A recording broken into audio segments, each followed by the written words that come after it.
La muerte ye una parte irremediablemente indixebrable de la vida.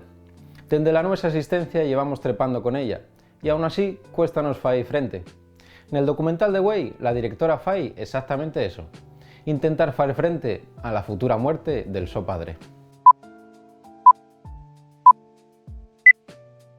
Emplegando la maxia de la creación cinematográfica y del humor negro de la so familia, una fía trata de faer todo lo posible por caltener la alcordanza del so padre de 86 años vivu pa siempres.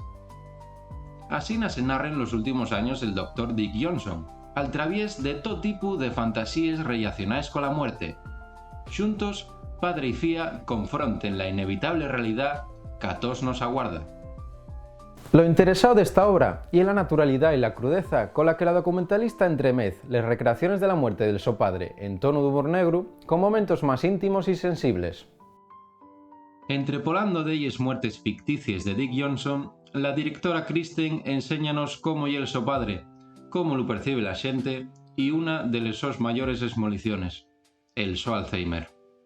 Kristen Johnson ábrenos una ventana a la so vida, empatizando col ciño que sientes contra el so padre y el dolor de ver avanzar la so enfermedad. Un documental que celebra la vida y enséñanos a conciliarnos un poco mejor con la muerte.